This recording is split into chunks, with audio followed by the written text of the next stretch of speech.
In my last video, I talked about how we as artists, creatives, makers can find time in our busy schedules to create more. And in this video, I'm going to talk about your second biggest issue that you all have that you told me about in my poll that I sent out. And it's the second biggest thing that you struggle with.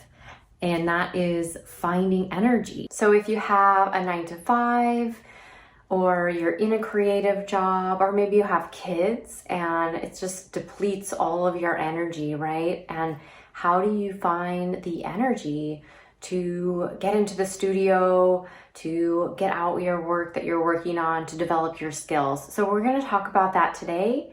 How do you find the energy to work on your creative practice? So stay tuned to the end when I give you a little homework assignment for something that you can do to really increase your energy. This is something that I have really struggled with in the past, especially when I did have a 9-to-5 or I had a lot of clients that relied on me and I was doing creative work, but I was always really exhausted.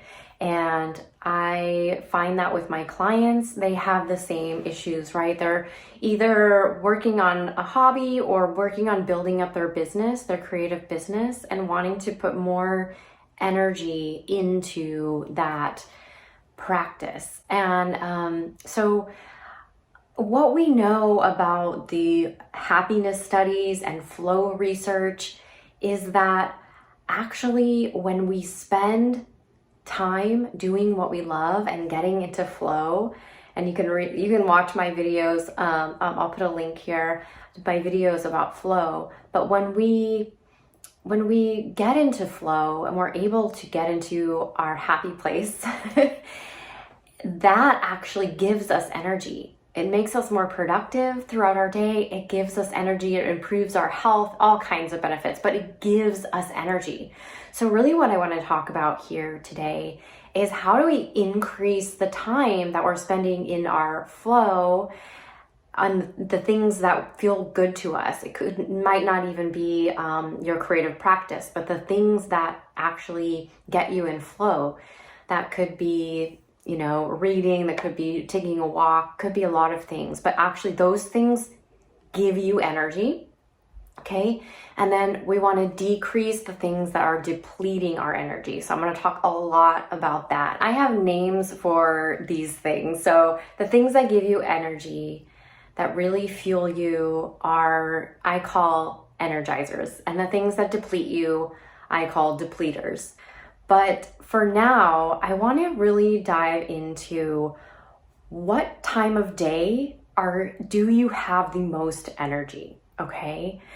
Everybody is different. And when I meet with a client who is like, I'm so depleted at the end of the day, I have no energy to, do my creative work. And then I ask them, what time of day do you have the most energy? And they say morning time. That clues us into when we need to create time in their schedule for their creative work. Now, hear me out, okay? Because I know a lot of you are going, okay, I don't have time in the morning. I work, I have to get up early. Just hear me out because we really want to capitalize on when you have the most energy and not try to force when things aren't working. And there are little hacks that we can work around this. In my last video on finding time, I talked about how we can use value tagging in our life in order to shift our perspective in finding time. So go ahead and watch that video, and that will give you a perspective of how to shift your perspective to create more time. But right now I really want to talk about when do you have the most energy. So think about when you generally have the most energy. Some people actually really do have energy at night, so it's best for them to come home if they do work full time and work at night. and find a way that works for them. And usually when I work with clients, I'll ask them why do you think that you keep putting things off, not going into the studio? And then they give me the list of, I have to clean the house, I have to do this, I have to do this, I have to do this. And I will ask them, when do you feel like you have the most energy? And if it's, a lot of times it's in the morning. And so I will say, okay, put on the calendar your studio time in the morning before all those things.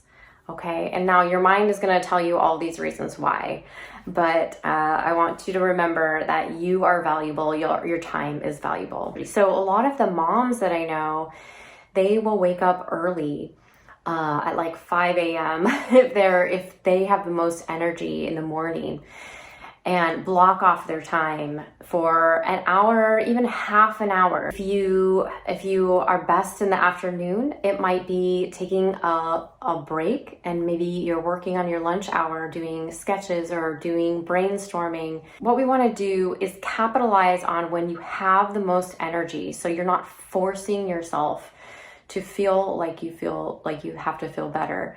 And this is how we live in a flow. So for me, when I was working a 9-to-5 job, I really didn't have the energy even to, put in hours during the week. So I spent all my energy on the weekend, and I really blocked off at least one day on the weekend.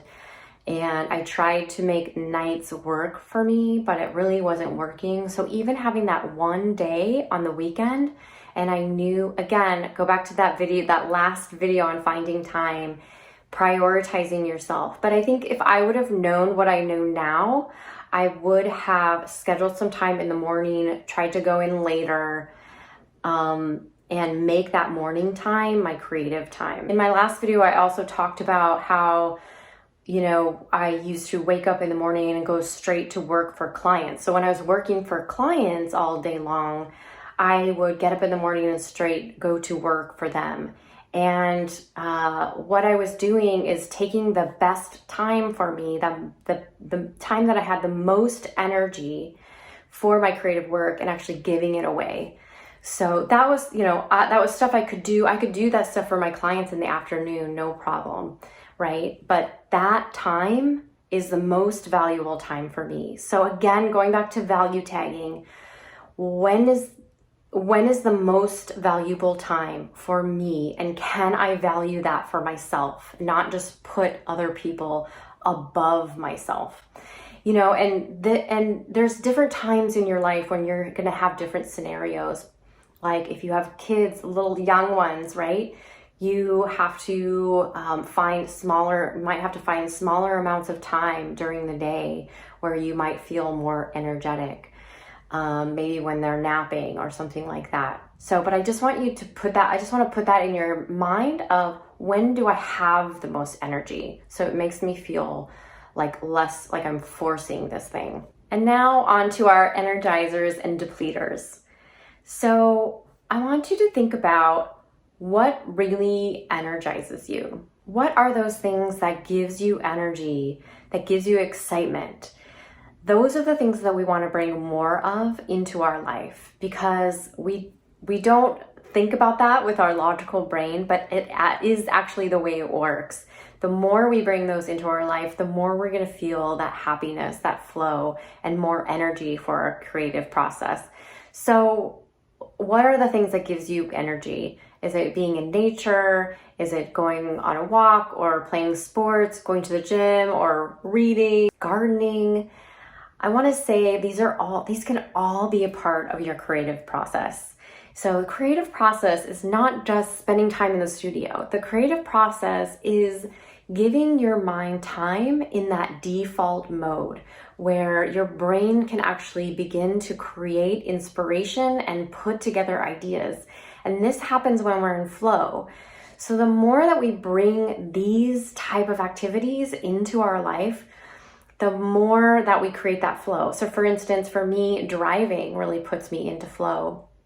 So having this break during the day, I can be home working all day long, and not actually getting anywhere, I'll hop in the car and I'll get into that default mode, and my brain, I'll get into flow and I'll just get all these ideas. And that is a part of the creative process. So really bringing more of those things into your life. Studies have really shown that that increases happiness, it increases flow. When we increase flow, we increase happiness. So what are the things that really light you up, that get you into flow, that give you energy? And then what are the things that deplete you? What are those things that really are draining you right now of energy? It could be relationships, it could be something like doing laundry, something at work that's kind of driving you crazy. What are the things right now that are sort of feel like they're really draining to you? So these are the things that we want to minimize or change our relationship to in our mind, our mindset about, or delegate. So what are those things for you that are draining you? I'll give you an example. So one of mine, a lot of times these things can be things that we think we should do, right? So we should be cleaning the house every day. I don't know. For me, my example is always, is cooking. And I always thought I have to cook dinner. I have to cook dinner and like be the one that's responsible for making food because my husband doesn't care. He could just eat out every day, and I want to make him a good meal. And I think this is a lot of my upbringing, that where this came from. So I had this idea of like, I have to cook dinner every day. And it was so draining to me just thinking about it, because, it could take away from my work, from my artwork. It can take away from other time that I want to spend doing my work during the day. So it just felt for a while really draining to me. So I decided that I was going to let that go for a while. And I know this seems kind of radical, but I was like, I'm going to stop cooking dinner. And so I talked about in the last video how when we make a decision and we value tag things, we decide that something's important. So I decided that my time was more important than cooking. I know this might sound very privileged to a lot of you, but this is how it works. I value tagged my time, and then my brain went into, okay, how do we find a solution for this? How do we find a way to get food that's healthy in a way that is not draining? And so we lived pretty close to a market which sold pretty healthy food at the food bar. And so almost every night we would go and pick up food, and it was pretty much cheaper than if I would have made food, and it didn't drain me. Now I have turned my cooking into a practice of flow.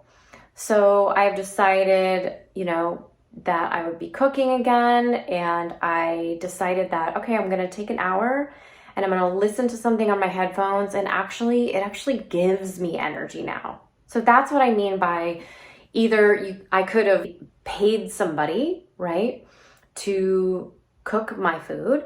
I bought food in a different way. There's a lot of different options that we can come up with. But secondly is doing that mindset shift of how do I change these things? So maybe it's like a relationship that you have that's stressing you out. How can you shift that relationship so that there's not that tension there, and you are able to be more in flow and have more energy when you're in that space with that person? Maybe it's letting that person go.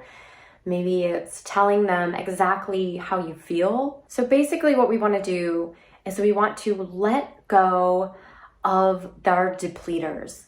We want to minimize them or shift our mindset around our depleters so that we have more energy and less depletion. And again, stay tuned to the end because I'm going to give you a little bit of a homework assignment around this. Okay, now I'm going to share a few things that might be depleting your energy that you might not have thought of. right? There's all these things around us and our emotions that can actually deplete our energy, and we don't even realize it. So here we go. Number one is not being your authentic self. So I talk a lot about being your authentic self, connecting to your essence, your core essence of who you naturally are. So this can cause this real tension in us that is exhausting. And this comes out in so many ways. And I'm not talking about being inconsiderate or things like that to people, being mean. I'm not talking about that. I'm just talking about letting yourself be free to be yourself and to express yourself in the way that feels good.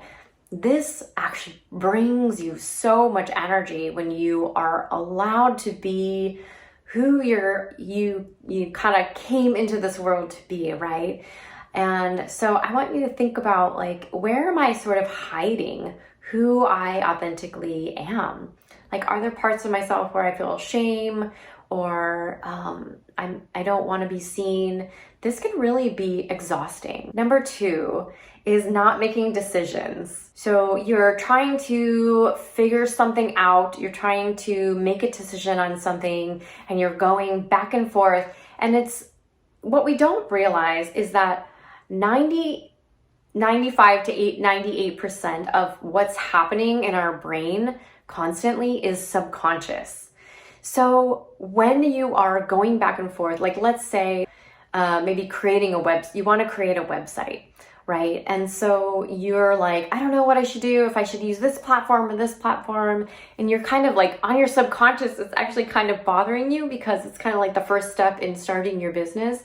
And so on the subconscious level, it's actually like really draining you. And we can do this with so many different things in our life, things that we're putting off because, we can't make a decision, just even like tiny things, like which bread should I buy? It always comes back to food for me.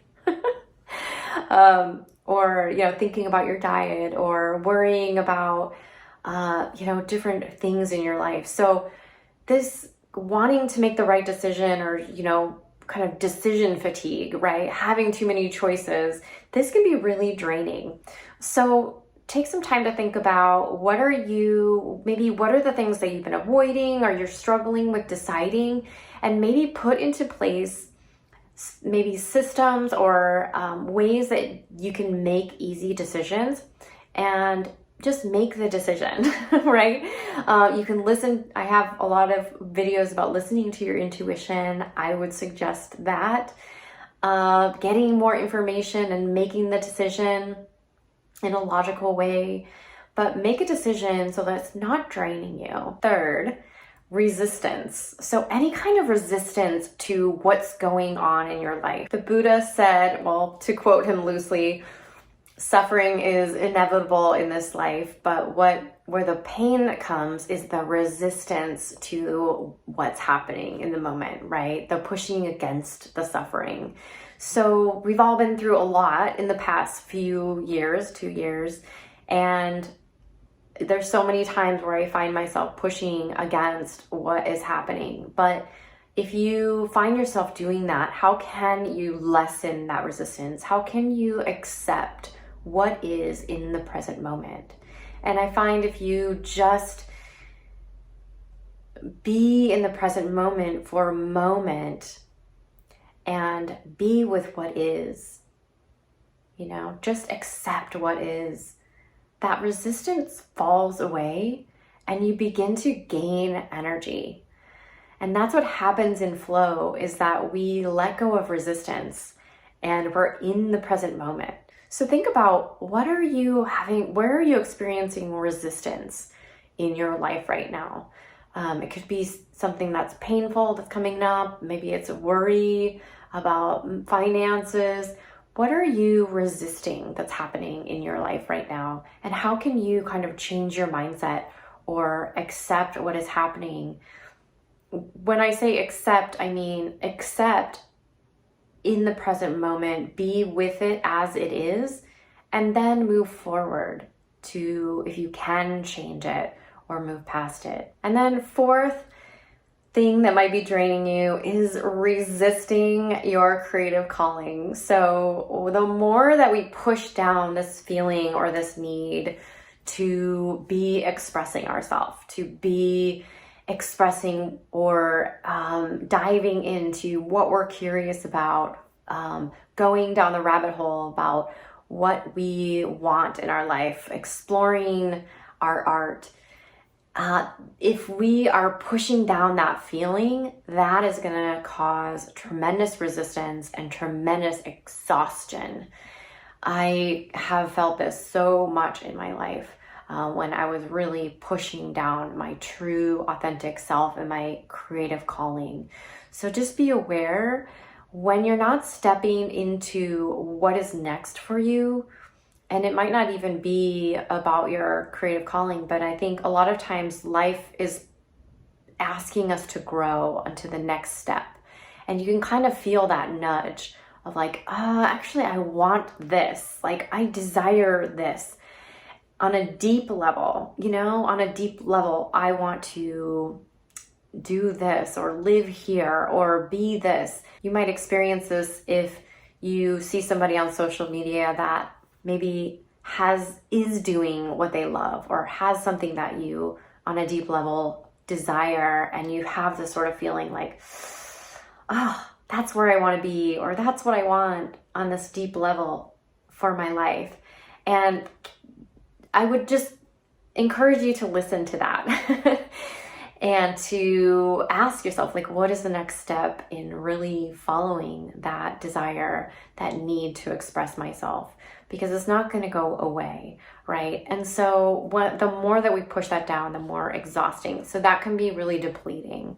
Okay, so here is my homework assignment for you. Take a piece of paper and draw a line down the middle. And at the top, write Energizers on the left and Depleters on the right. And write down all of your energizers, the things that excite you, that give you energy, joy, flow. Write those down on the left. On the right, write down the things that you feel are depleting you, are exhausting you right now. And then think about, I would suggest maybe going for a walk, doing something that gets you into flow and really getting into that default mode network. And thinking about asking your intuition, what's the best next step for me to take in letting go of some of these depleters? What are some ways that I can let them go and really begin to value my work? And then what are some ways that I can bring more of those energizers into my life, right? And then thirdly, after you do this, when can I find time? When is the best time? Even if it's small chunks of time. So 90 minutes is a good amount of time to get into flow, but even half an hour is a great amount of time to spend in your creative practice. The more that you spend time with your creativity, put energy into your practice, the more trust in yourself and the more energy you're going to get out of it. And so I appreciate you watching this video. I hope you got a lot out of it. And if you need help moving through this journey, if you need help setting up boundaries around letting go of some of these depleters, saying no, and bringing in some of these energizers, this is what I do with my clients. And I love helping them to create a practice that works for them, a creative practice that gives them energy. And so go ahead and head to my website, flowintoauthenticity.com. For more information, I've got 2 spots open for my coaching, my 6-month coaching package. Thanks for joining me, and hope you will like and subscribe to the channel. I've got lots more to share with you.